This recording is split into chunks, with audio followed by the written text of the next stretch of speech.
Hello everyone, see the screen right there? Today I'm gonna give you an interesting topic. Wanna find out what it is? Follow me. Hello everyone, it's my pleasure to be here with you guys. My name is Kiên, my student ID is 19187160. I'm studying in class 19 CNS1, the subject Microbiology. My instructor is Mr. Nguyễn Hoàng. Today I'm gonna give you the presentation about how could stopping a course of antibiotics early lead to antibiotic resistance. What are antibiotics? According to Microbiology Society, any substance that inhibits the growth and replication of a bacterium or kill it outright can be called an antibiotic. Antibiotics are a type of antimicrobial designed to target bacterial infection within or on the body. So on your right here, you can see the difference between bacterial grow in the environment with or without penicillin, a kind of antibiotic. So when to use antibiotic? First thing first, only use antibiotic with prescription. Use them only when the cause of the disease is bacteria or when that disease has been weakening your immune system so bad that antibiotics are required in order to prevent opportunistic infection. So where can I get antibiotic? Antibiotic can be found in any drugstore that could be sold to anyone and for any reason. You might be prescribed antibiotic just for a headache.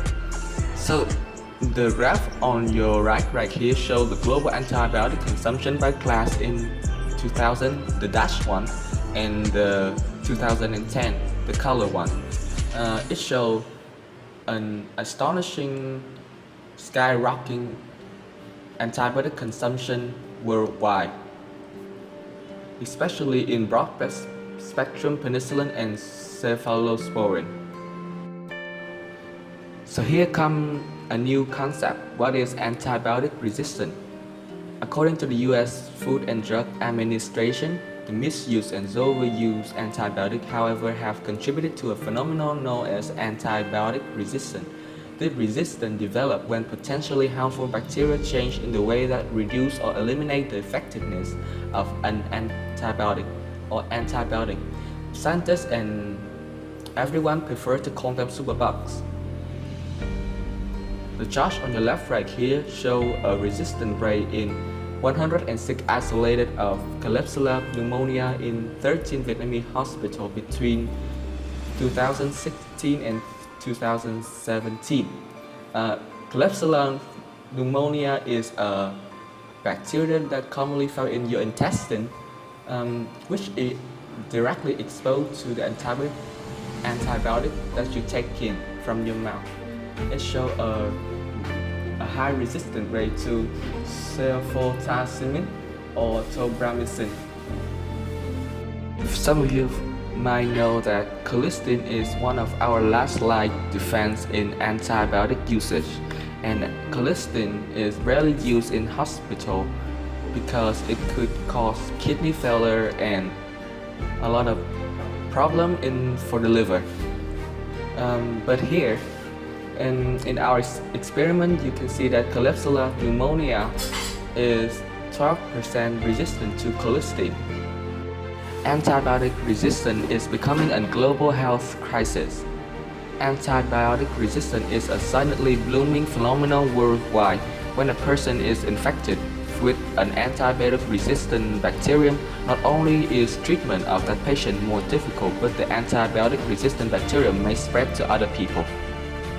When antibiotics no longer work, the results can be catastrophic, bringing humanity back to the medieval period with longer illnesses, more complicated illnesses, more doctor visits, the use of stronger and more expensive drugs, more death caused by bacterial infection, and further on, the world is always at risk of a new untreatable pandemic.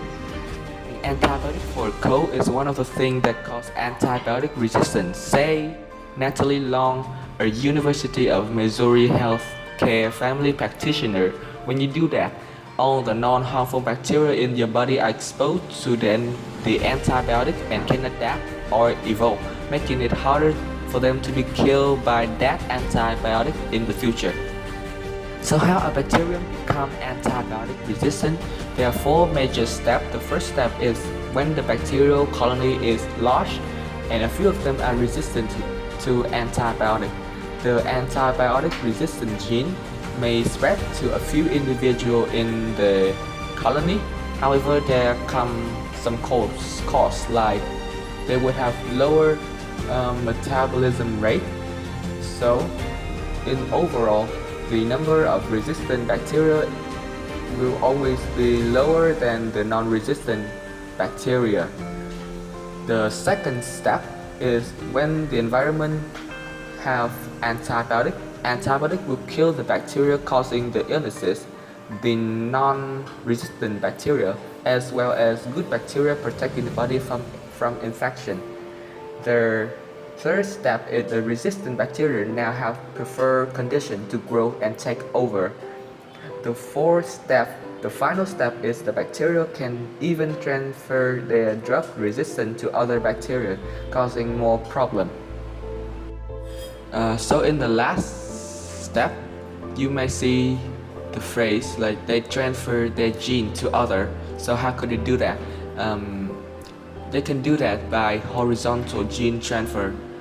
Horizontal gene transfer, or the process of swapping genetic material between neighboring contemporary bacteria, is other means by which resistance can be acquired.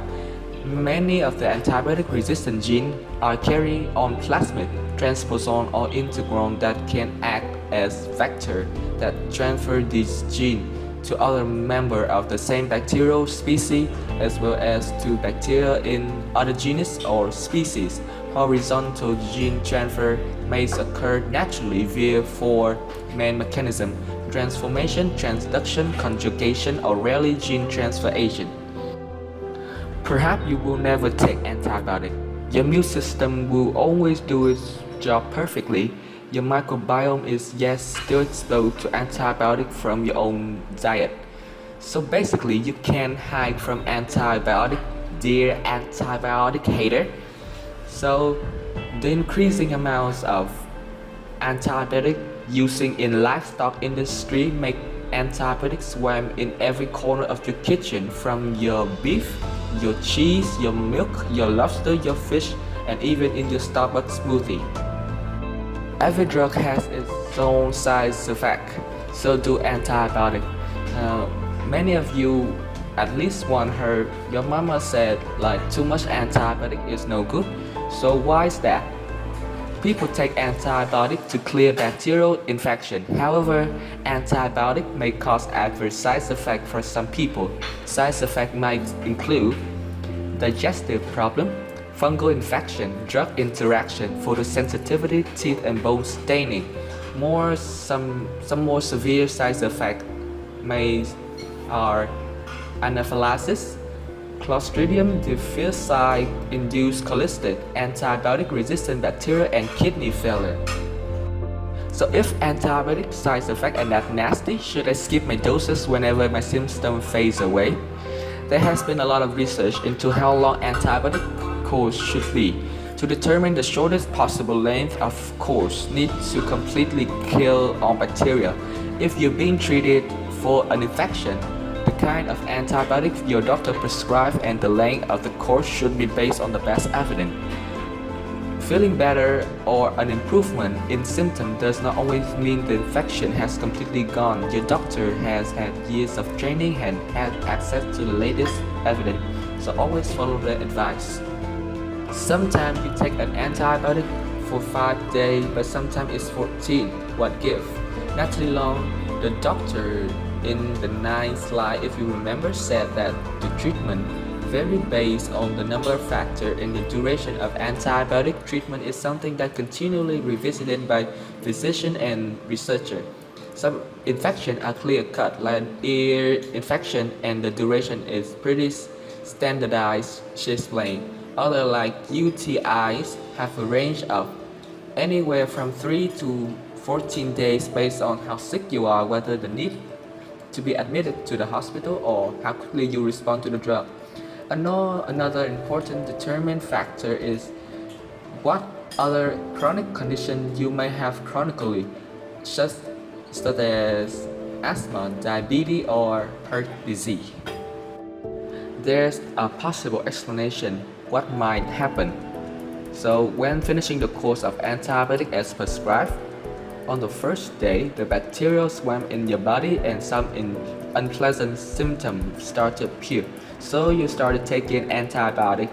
The antibiotic using here named A, and some of the bacteria are resistant to A. So you keep taking on the antibiotics, so more and more non-resistant bacteria die. It's getting better over day. Your symptom fades away, and you keep taking in the antibiotic. So on the third day, all of the non-resistant bacteria that die, the remaining resistant bacteria is too low that when it's replication, it could be easily handled by the immune system. So conclusion, the infection is easily controlled and less likely to develop antibiotic resistance.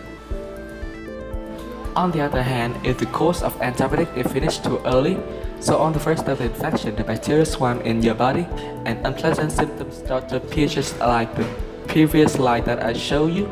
So your doctor prescribed you with antibiotic A, and some of the non-resistant bacteria start to die away. So it's getting better, your body is becoming stronger, and your symptoms are fading away. So you decide to skip doses from tomorrow. Thanks to horizontal gene transferring, some of the resistant bacteria start to swap in the gene to non-resistant bacteria, and now you have a bunch of resistant bacteria in your body. To make the problem worse, some of the bacteria in the colony start to interact with native bacteria that previously resistant to another kind of antibiotic is antibiotic B. So now you have a bunch of antibiotic resistant bacteria that both resistant to antibiotic A's and B. So now both antibiotic A's and B can kill them, so they multiply very fast and your immune system would go more likely to go out of control. A solution for both problems. Evidence is emerging that shorter courses of antibiotic may be just as effective as longer courses for some infection. Shorter treatment make more sense. They are more likely to be complete properly, have fewer side effects, and also likely to be cheaper. They also reduce the exposure of bacteria to antibiotic, thereby reducing the speed by which pathogens develop resistance. Keep in mind, shorter courses are not as the same as shortening courses. Shorter courses are prescribed by doctors and pharmacists in order to reduce the amounts of antibiotic and still maintain the course effectiveness. Do not attempt to self-shorten your antibiotic prescription. Conclusion. Since the beginning of the antibiotic era, the humanity has changed a lot. A lot of people were safe and bacteria are not that scary anymore. But keep in mind, use antibiotic wisely and properly. The life of your loved one may lie in your hand and in your very own drugs that you're taking in right now. So here is my reference list. So thanks you guys for watching.